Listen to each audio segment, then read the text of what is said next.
Okay, class, I would like to review your study guide with you. First page, just definitions.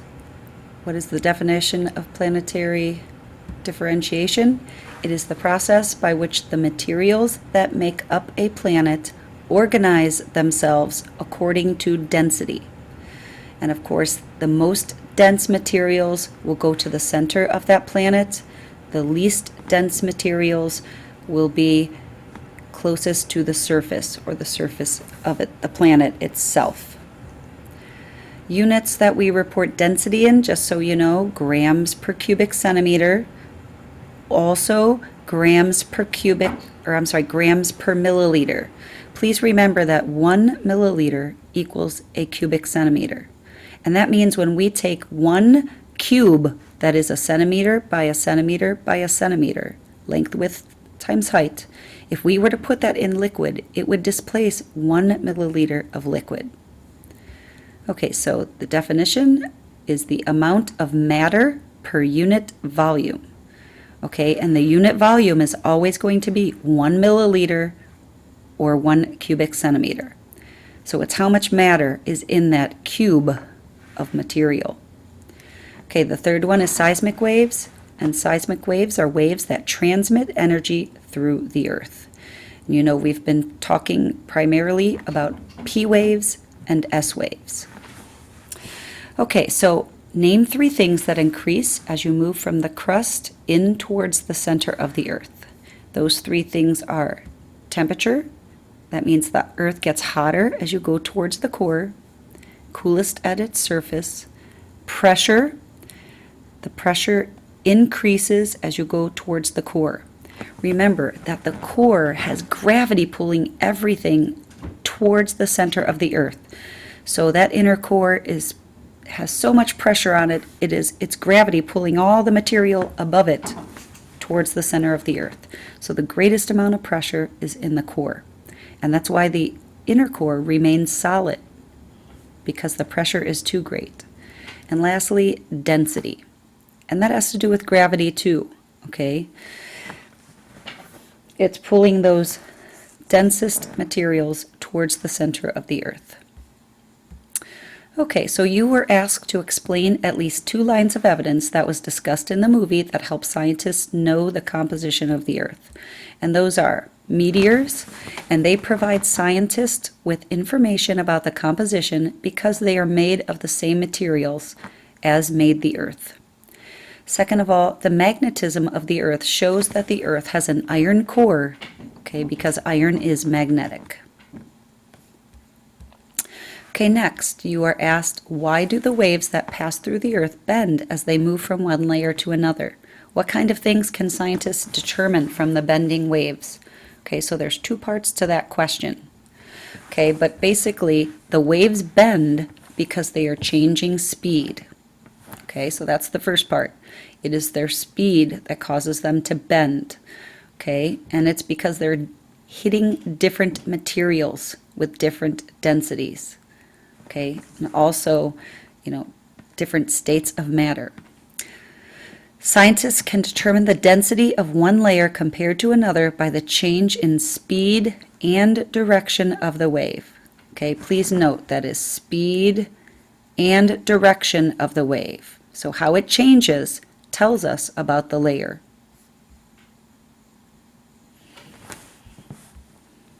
Okay, so this picture represents how the earth formed. And this, again, think back to the movie. What did we learn from that? So in the box below each picture, you were to briefly describe what's happening in the picture. 1 stage has been done for you.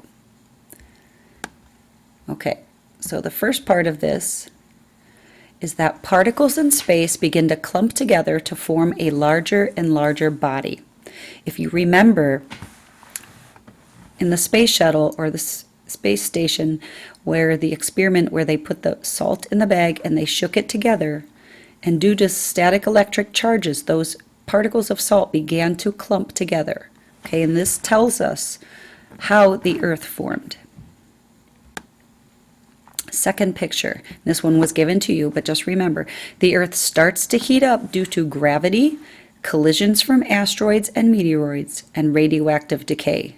So as more and more particles are hitting the Earth, okay, that's causing it to heat up. The radioactive decay of the elements in the center, again, causing it to heat up. And then, of course, gravity is pulling things towards the center, which increases temperature, pressure, and causes heat. Okay, in this picture, third picture, the Earth becomes molten, which is another word for liquid, due to the extreme heat. Okay, and lastly, once the Earth is melted, the liquids begin to separate according to their densities, and that is how we ended up with a layered planet. Again, the densest materials go towards the center, the least dense materials are at the surface. Okay, why did the Earth organize into layers? And there are two things. Okay, one, the Earth became hot and liquefied. And then, second of all, because it was liquefied, it allowed the liquid layers to organize themselves according to their densities. So think about, I know sometimes I like to put chocolate chips in my cake when I bake them. And what I find, though, is once we cut the cake, all the chocolate chips have sunk to the bottom because they're more dense than the cake batter itself. So even though eventually, the cake batter becomes solid, okay, while it's liquid, those chocolate chips sink to the bottom and end up at the bottom of the cake piece. Just like how the Earth's layers, the densest materials, went to the center. Okay, so on this picture, you would notice P and S waves all along the Earth. You see section A here, section B here, section C here. First question was, what area will not feel earthquake waves? I'm sorry, that says, again, will not feel earthquake waves. And the answer is, of course, B, and that is right here. And if you see, no earthquake waves here. And so why don't the S waves pass through the Earth? Okay, if you look down here, look, those are all P waves. If you look up here, we have SP, SP all along this portion of the Earth, but down here, no S waves. So why is that? Well, the reason that happens is that S-shaped waves cannot pass through the liquid core. Okay, S for secondary waves, but it also means they are shear waves and they move side to side. And those waves cannot pass through liquid. Okay, and probably one of the most important parts of the question of the study guide here. What do the bending seismic waves and pattern location of the seismic waves show the scientists about the structure of the Earth? Be sure to explain both things and reference the picture to help you explain your points. And please remember, our content standard says, how do we know about the interior of the Earth? Or how do scientists know about the interior of the Earth? So please make sure that you can understand how seismic waves tell us about the interior of the Earth. Okay? So, scientists can tell that the Earth has a liquid core by the presence of the S-wave shadow zone.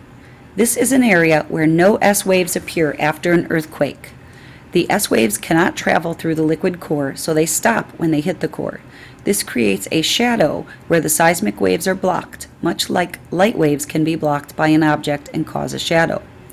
And if you look at the globe, all over here, okay, parts B and C, that is the S-wave shadow zone. Okay, the scientists can tell where the layers of the Earth are by the refraction of the waves. Remember, refraction means bending.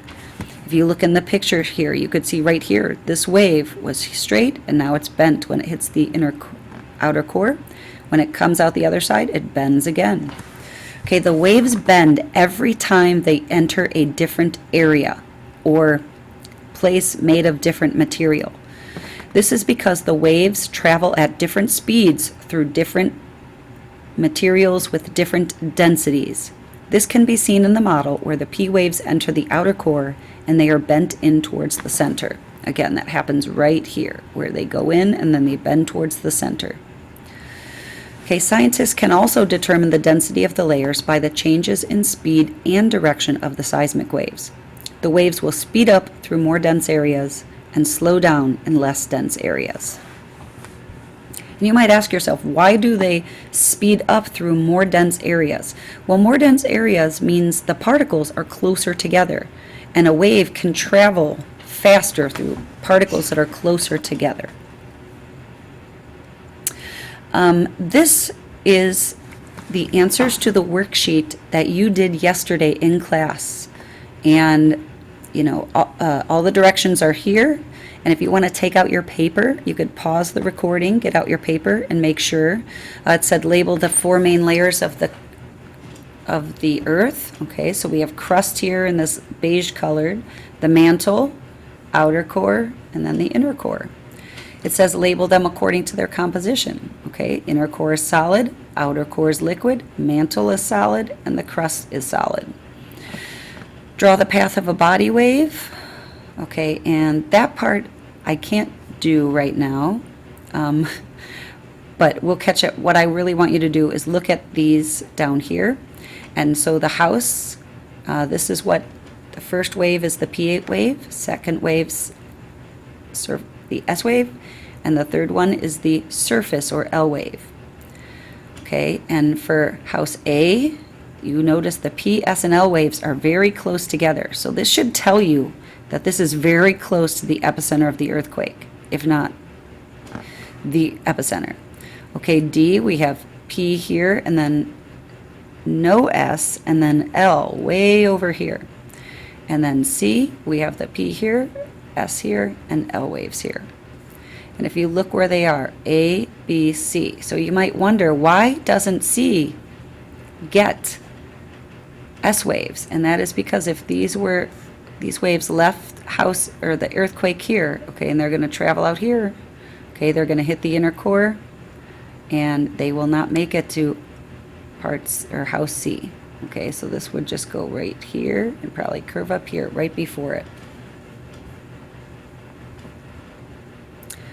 Okay, and if you would like any other information, okay, please go to the website listed here. Use the Google shortener, and I would like you to interact with all parts of the page, including the waves, the questions, and the Earth's interior. So when you get to the page, it might look something like this. Okay, so this will be the first part. Okay, this is seismic waves, and you'll get to, you know, make an earthquake happen and see what happens to the waves. There are some questions here. This is a fantastic review. And then of course, you know, this is this picture blown up, and you can initiate an earthquake and observe how all of the waves work. Okay, so I hope that, you know, this answers all of your questions. If you do have any other questions, I want you to please feel free and email me. Go ahead and do it right now. My last name, please remember, WOLFE@mentorschools.org, and I will get back to you probably at lunchtime or later in the day. Okay, and good luck. Be ready for your test tomorrow, or quiz, I should say. And again, if you have any questions, please email me. Have a good day, guys.